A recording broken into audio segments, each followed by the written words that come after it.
Good morning everyone! At ito ang aming umaga dito sa probinsya ng Ilocos Sur.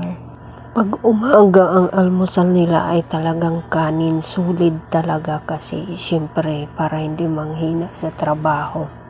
Hindi uso dito ang kapilang at saka pandesal. Kaya ayan si Mister kumain na rin ng kanin. Pero ako kapilang talaga ang ininom ko at saka biskwit. May anak ko kakain sa tanghalian kasi ang nakasanayan ko na. At itong nasa likuran ko pala na matanda na maiksi ang buhok, yan po ang lola ng mister ko. Ito ang bahay ng lola ng aking mister. Maririnig mo pa ang under ng water pump para sa pagdilig ng mga tanim. At pagising mo pa lang, bubungad na sa iyo ang magandang tanawin ng mga tananim nila. Dahil ito ang harapan ng bahay ng lola ng aking mister. At ito nga, dito nakapark ang sasakyan namin sa harapan ng bahay ng uncle nila.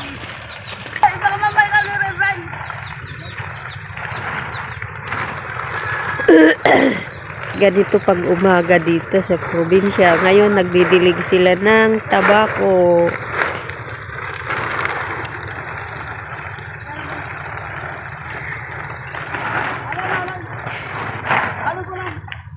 Ano yan, palay?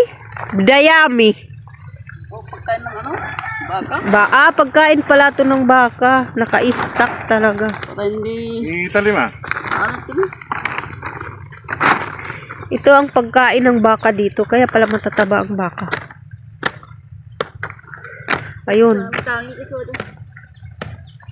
Ganito magdilig ng mga pananim dito.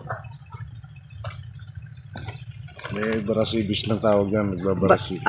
Parang Kaya ano lang. palambot lang niya kasi pag tataniman para madaling itusok niya. Sa Barasibis. til. Abay ah. Para malambot yung lupa. Ngayon lang pala sila magtatanim. Ito nakatanim na. Mamaya Ito, pa hapon, yan ang mamaya hapon magtatanim yan. para tahimik. Tahimik, malamig. Ayan na, malaki na yung malalaki na yung mga tabako. Ito ang dilig na talaga kasi ano na, may punla na. May tanim na. Sabi nila, Marlene, ang lawa daw yung lupain ni Edward. Oh, Lawa yung lupain ni... Kuala. ito ang sakahan ni Edward. Hanggang doon sa may maisan. Ayan si Mister at ang tsuhin niya. Nagkukwentuhan.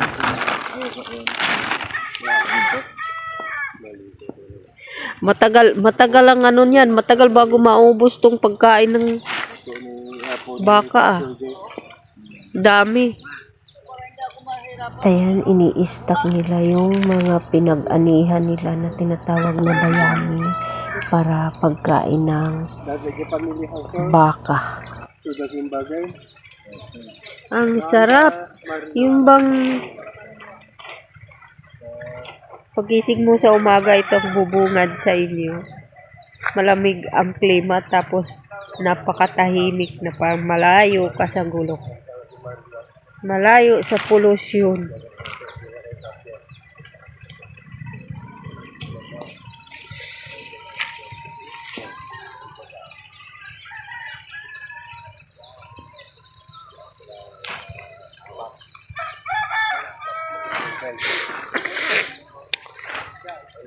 Ito ang mga lupain ng mga Tolentino.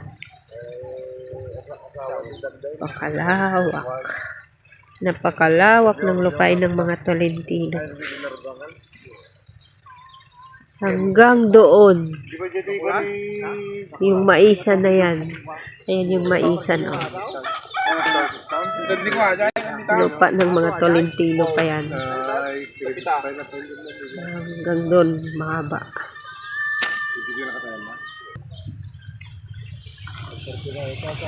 Pamangkin ni Mister, anak ng pinsan niya. Si Kim. Probinsya talaga. kakautan. Wala, natay ko. Natay na kayo. Kakawang Natay mo ni Tony. Wala.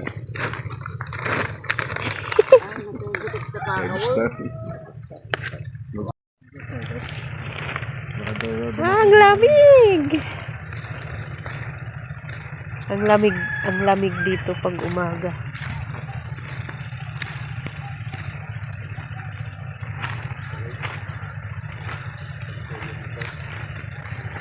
Wala tayong mabila ng alukon, Ed. Alukon. Wala. Hindi pa na unang alok niya. Buko ng kano. Santay.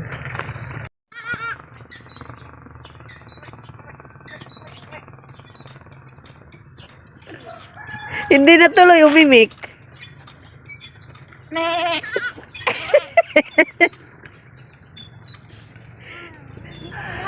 Tuwang-tuwa ang anak ko sa mga maliliit na kambing. Uy, may traktor!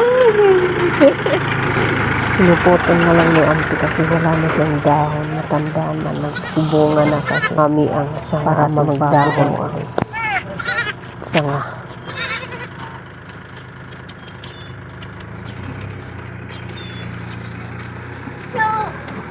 Ayaw sa'yo. May ano yan eh, may buto sa ngipin kanina. Manguha tayo ng bunga ng malunggay. Masarap to sa pritong talong. Pritong bangos. Mga idol, mamitas tayo ng bunga ng malunggay. Yan nun, pinutol na ni auntie kaya mababa na. Putulin na lang. Sisipag talaga ng mga tao dito. Ayan ang lago ng mga mais. Kanino tong mga mais, auntie? Aloy. Pero sa amin lang, yung lupa.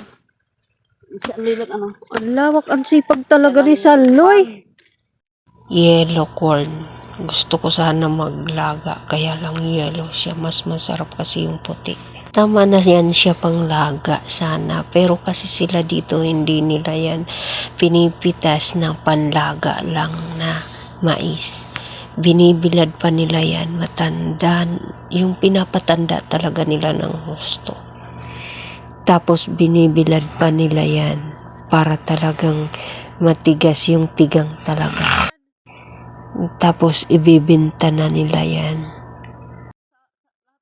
100,000 lahat.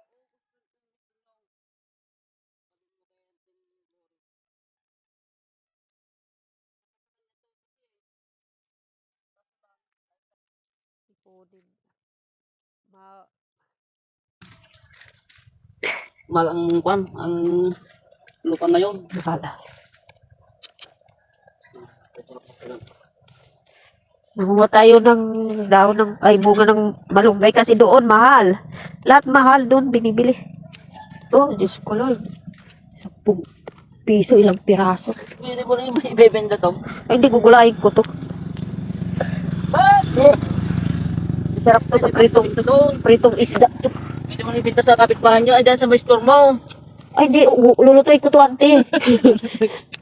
Ano? Hindi pwede. Gusto ko to eh.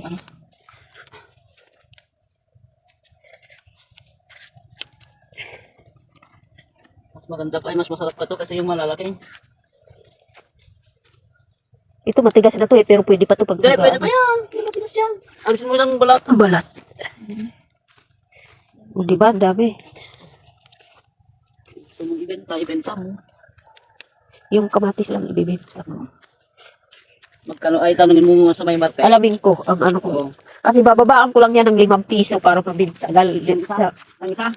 ang 1 kilo. Bababaan ko ng 5 piso doon sa palengke. Oo. Yung presyo nila doon. Tapos, ilalako ko yan dyan sa mga kapitbahay. Wala na. Hindi ko sila bibigyan ng ano kasi layo ng pinanggalingan. Teka.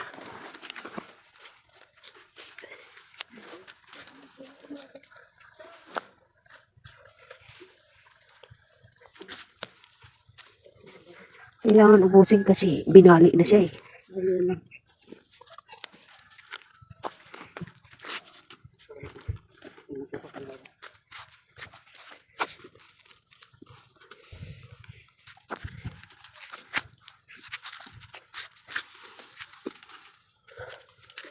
Bus na. Oo. Dami na talaga yan. 2 gulayan na yan. May malunggay naman eh. Ito yung baboy ni Chester. Meron din siya dito stock ng pagkain ng baka. Ito sa Tolentino pa din to. Ayun, may baka. Ang dami ng baka dito, 3. Yun, may mga baka. Pinsan naman ni Edward ang may-ari nito. Ayan, pag mayroon din dito stock ng pagkain ng baka. Ang dami ng pagkain ng baka nila. Walang bunga ang mangga. May babuyan pa dito. Sa pinsan naman to ni Edward. Kapatid ng, ang nanay niya, kapatid ng tatay ng asawa ko. Oo, may ano sila dito. Yan, may patubig. Dami ng mais. Sarap sa ano ng nilaga. Ito, may 2 baboy dito. Ang dami ng pupo. Ito ang buhay probinsya.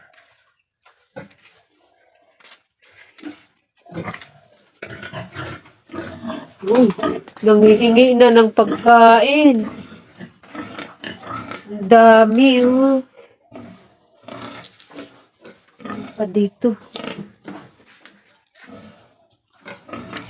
Thank you for watching. Maraming salamat sa lahat ng mga nanonood ng mga videos ko. Shout out sa inyong lahat.